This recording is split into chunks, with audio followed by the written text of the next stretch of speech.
Alex, you've caused a lefty meltdown in the past few days after you pipped shadow frontbencher Anne Ruston to the top of the Senate ticket in South Australia. The Guardian was a tad hysterical, but then again, when are they not?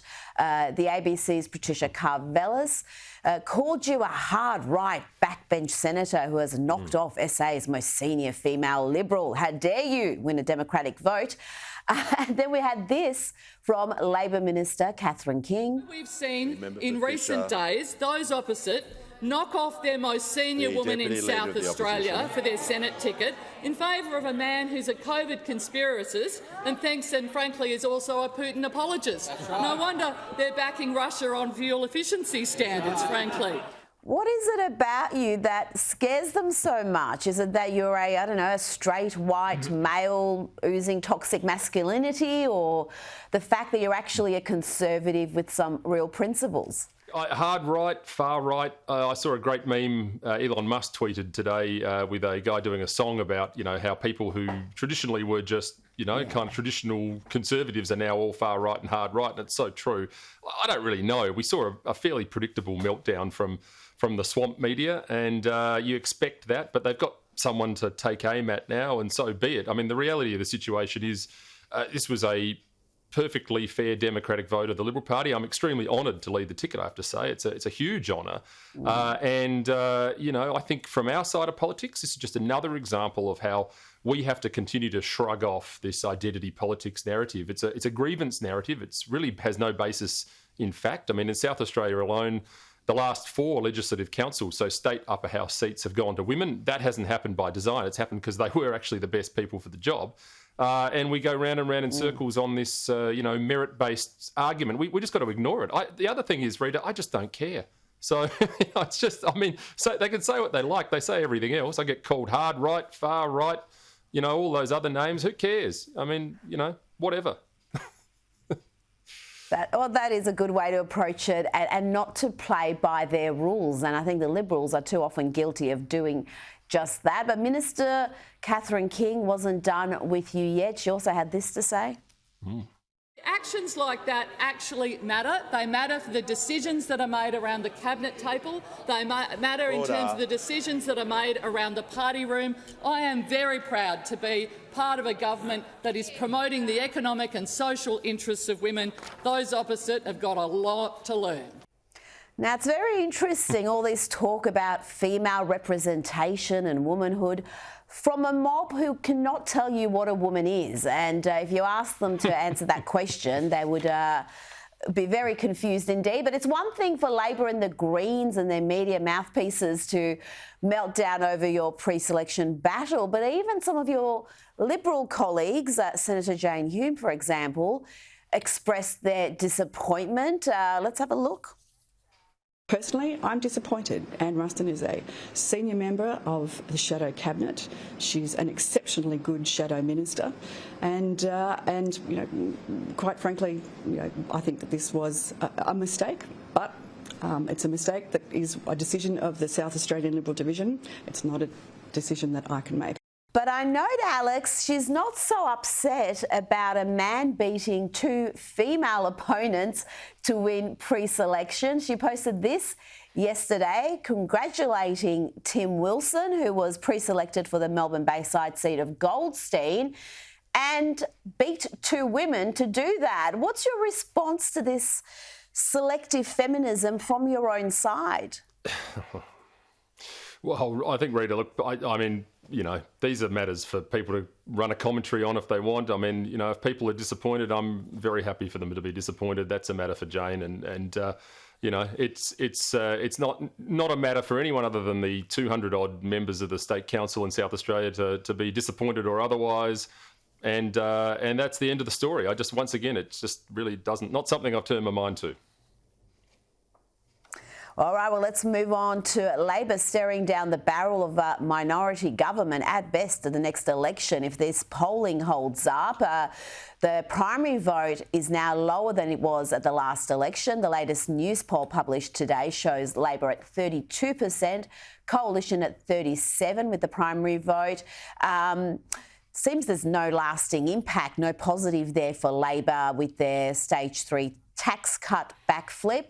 But what's also interesting in these numbers is the Greens polling. They're at 13%, Alex, and really they've shown us in recent months just how loony and extreme they are on everything from Israel to energy to race relations, and yet their support base seems to be increasing. Yeah, it's intriguing, actually. And we saw a lot of that in South Australia on the weekend with a local by-election in the former Premier's old seat of Dunstan, where at the moment it's not completely counted, but they're halfway through the ballots, and the Greens are tracking at about 22%, if you can believe that. And there was a similar thing happening in Queensland. Look, I think the lesson here is Aussies are working this government out. They're not stupid, and everything's more expensive than it was 2 years ago. Food 7%, fuel 20% more expensive. All of these things, the Voice and a whole raft of other things.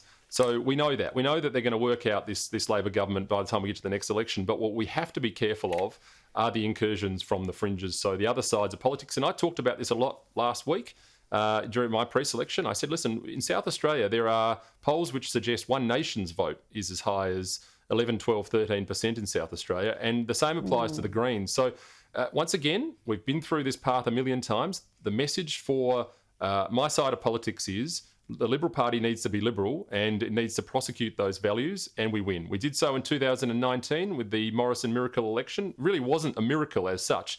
It was just a Liberal government and campaign that focused on winning the hearts and minds of the quiet Australians. That's all we have to worry about. You can worry about all the teal spill all you want. Every time Liberal oppositions are attached to their values, they win. Well, yeah, 2019, we were told that was the climate change election. And we saw where that went, where the Liberals had a very different policy to Labor. At the last election, both pushing net zero, really. The Conservatives didn't have much to back there. And on that, Labor are pushing ahead with their nature positive plan. It's got a beautiful sounding name, but this is the power to significantly curb all sorts of projects, mining, housing, just about any major development, including a new hospital, all in the name of environmental preservation. But Alex, many argue this is not what this legislation is really about, preserving nature, despite the sweet-sounding name. What is this legislation about, and why should we be concerned about it? Yeah, well, it's a great question, and we haven't seen an exposure draft yet. The best you can do at this stage is getting on the website and seeing a nice glossy brochure with koalas and trees and gum trees, and the name, Nature Positive. I mean, the left are so good at their marketing and their PR. I mean, we see this time after time, love is love, all the slogans are great, and of course the outcomes are not. So look, we will wait to see, but it appears to be a fairly significant overhaul of the EPBC Act, the Environment Protection Biodiversity Conservation Act, in record time. This is what governments are doing now. Labor governments all across the country do this all the time, introduce large swathes of legislative instruments with a lot of regulatory control as well. I have to say, a lot of this gets done administratively in a lot of these bills. But what it actually looks like, we don't know yet because it hasn't been consulted. Industry are saying that. None of the mining companies have been told much about it. They're all complaining about this, and it seems to be building in the background. But let's be clear, what this looks like from the outside is yet another dalliance into the world of globalism by this Australia Last government. And, we need to be on top of this. We need to be ready to call it out for what it is. By the way, the Howard government in 1999 took 10 years to consult and talk about the original incarnation of the EPBC Act. This seems to be getting pushed through in a matter of months in the winter period. So we will wait to see, but it smells like trouble to me. Now, just before you go, I want to bring to your attention what's happening in the UK. The BBC is being accused of scaremongering during COVID, reporting rare COVID deaths among healthy adults as the norm during the pandemic, and misrepresenting the true risk of coronavirus to help boost lockdown support. Now, this was revealed at a UK COVID inquiry. If we ever had a proper inquiry here, a royal commission, I'm sure pretty much every media outlet in the country would be accused of this too, and with good reason. How are we going with that reckoning? Because it seems like a lot of people made some very reckless statements, pushed policies that were really harmful on a number of levels. And there has been really next to no accountability.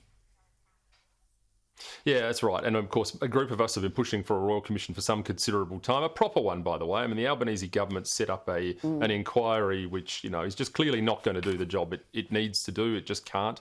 And so we want to see a Royal Commission. We want to see that done. I mean, the irony of this being, what's come of this has been this push for misinformation and disinformation laws. And yet most of the mainstream media were responsible for most of the misinformation and disinformation, as it turned out, and no one questioned the narrative. So here we are, and this is why this was a very significant period in Australian history. A lot of people were hurt, a lot of people were harmed for a whole range of reasons, and I will continue to say it as long as I'm here.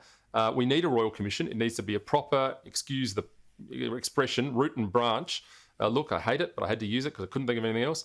And look into where we're up to. And, for the good of the nation, that needs to happen. And it's got to be a serious fair income one, not just a frolic in the COVID wilderness. Senator Alex Antic, thank you so much for your time this evening.